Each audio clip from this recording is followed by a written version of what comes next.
For quick relief to your sore throat and cough, take one big piece of ginger, grate it very well, add the juice, and then you can add the honey, 2 tablespoons of honey into the juice. Mix both the mixture very well and give it a boil. Then after boiling it, add a pinch of black pepper to this syrup. Then you can add it warm, 1 to 2 tablespoons for adults and 1 teaspoon for kids.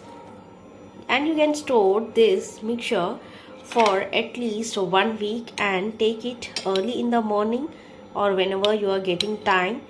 Inshallah, your sore throat will get relief and your cough also will be better.